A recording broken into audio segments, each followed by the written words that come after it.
Mi abuelo era un piloto de combate, aunque siempre se sentía distante. Me caía bien. Cuando crecí me di cuenta de que siempre estaba atento, siempre buscando cualquier signo de peligro. El shock de guerra, el trastorno de estrés postraumático tiene muchos nombres.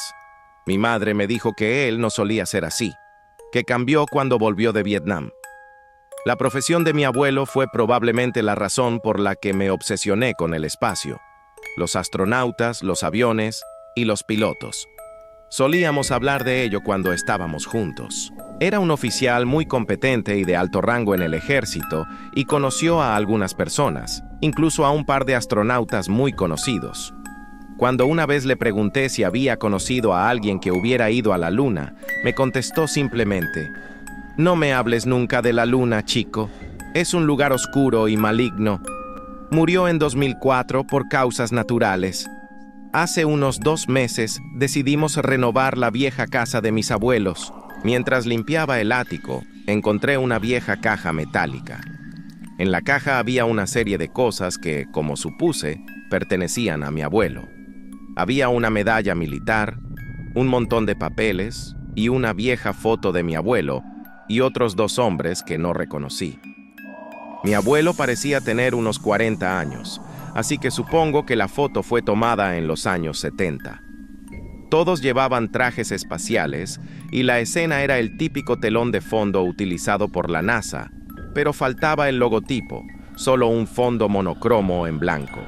El parche de la misión se titulaba Rompedor del Amanecer. No entendí nada. ¿Mi abuelo era un astronauta? ¿Por qué nunca le habló a nadie de esto? Rompedor del Amanecer, nunca oí hablar de esa misión. Debe haber sido encubierta muy bien. ¿Pero por qué? Encontré las respuestas en los papeles del fondo de la caja. A continuación escribo el contenido literal, pero advierto que a muchos les puede resultar muy perturbador. Mi querida familia, si alguna vez encuentran esto, debo confesar algo. En 1972 yo no estaba en Vietnam. No debía decírselo a nadie, pero si habéis encontrado esto probablemente ya no importe. En 1965 yo y un puñado de otros pilotos fuimos seleccionados para un equipo no público de astronautas que participarían en misiones encubiertas en el espacio para nuestro gobierno. No tendríamos la gloria y la fama de los astronautas normales, pero nuestro país nos necesitaba y por eso estábamos allí. A principios de 1972, nos dijeron que, durante un periodo de tiempo no especificado, nuestro país tenía un satélite secreto orbitando la Luna. Nunca nos dijeron qué hacía ni por qué estaba allí. Solo que unas semanas antes se había estrellado en la superficie de la cara oculta de la Luna por razones desconocidas y que los datos que transportaba eran cruciales. El gobierno necesitaba recuperarlos y por ello nos enviaba a mí y a otros 2 astronautas a recuperar el módulo de memoria del satélite. El equipo de la proyectada misión, Apolo 18, nos fue transferido esencialmente. Por lo que nos habían dicho, el equipo del Apolo estaba furioso. Después de todo, tenían una razón para estarlo. Parecía que quien estaba a nuestro cargo era mucho más poderoso que la NASA. Toda la misión era de alto secreto, obviamente. Fui oficialmente enviado a Vietnam, mientras que en realidad nos sometimos a un extenso entrenamiento para la misión. Después de un par de meses, nos encontramos de pie en la plataforma de lanzamiento frente al cohete gigante que nos llevaría a la Luna. Yo era el comandante de la misión, mientras que el teniente Carver era el piloto del módulo de excursión lunar, LM, y el teniente Ackerman era el piloto del módulo de mando, CSM. El vuelo a la Luna duró aproximadamente 3 días. Después de llegar, hicimos un par de órbitas alrededor de ella. Cada vez que volábamos detrás del horizonte creado por la propia Luna, sentía un poco de impotencia cuando nuestra comunicación con todo el mundo se oscurecía.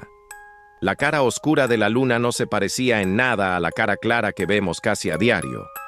En lugar de lisos campos grises y tranquilos mares lunares, estaba completamente cubierta de oscuros y profundos cráteres y agujeros, como si estuviera siendo devorada lentamente por el propio universo.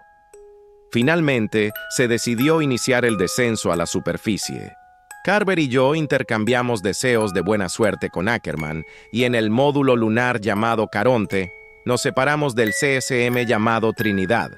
Después de anunciar Caronte ha tocado tierra, la respuesta no fue de vítores y aplausos, sino simplemente tened cuidado ahí fuera, amigos. Así de fácil quedamos aislados del resto del mundo.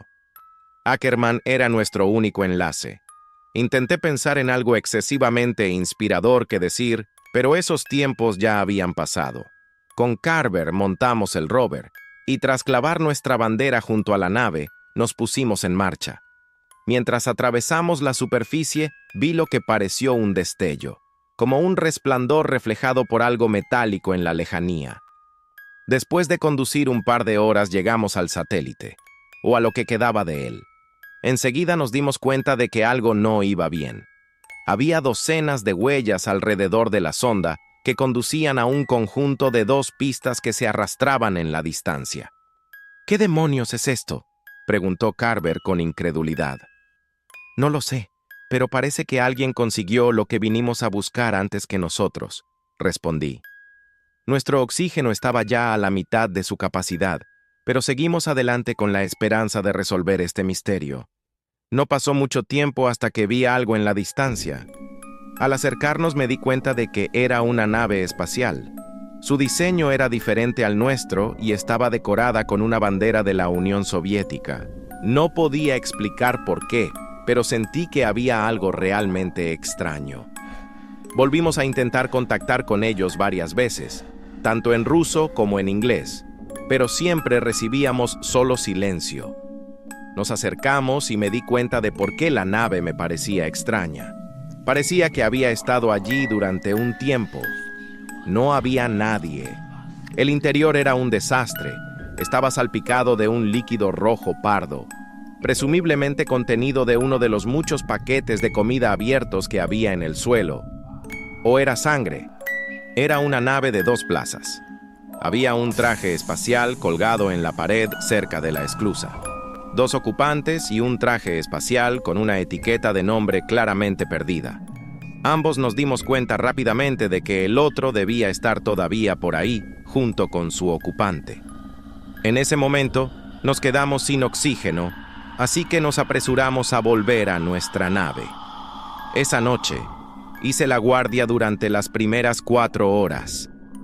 Cuando por fin me tocó dormir, soñé que seguía el destello que había visto el día anterior. Seguí caminando hasta que encontré el mismo traje espacial de la nave rusa tirado en el polvo.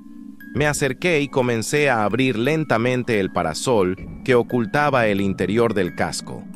Miré con terror al ver el interior. Era mi cara cubierta de sangre de color rojo pardo. En lugar de los ojos, solo había 2 agujeros abiertos. Al día siguiente empezamos a captar algo en un canal no utilizado de nuestra radio. Era una débil señal procedente de algún lugar del cráter. Comimos y una vez más nos preparamos para el paseo lunar. Seguimos la fuente de la señal durante 1 hora cuando encontramos algo tirado en el polvo delante de nosotros. Era un traje espacial, el mismo que el del módulo de aterrizaje ruso. Bueno, parece que hemos encontrado a nuestro amigo desaparecido, dijo Carver. Me acerqué lentamente. Justo cuando estaba a punto de abrir el parasol con mis manos temblorosas, el traje cobró vida y me agarró la mano. Oí un débil pomojite, que significa ayuda en ruso. Lo llevamos a nuestro módulo de aterrizaje. El parche de su traje reveló su identidad como Tarkov. Estaba en shock e hipóxico. Nuestro ruso era malo, pero por suerte hablaba lo suficiente en inglés como para que nos entendiéramos. No recordaba por qué estaba allí, qué le había pasado a él y a su tripulación, o cuál era su misión. Cuando miré por la ventana me di cuenta de que nuestra bandera había desaparecido. No había huellas, parecía como si simplemente se hubiera desvanecido.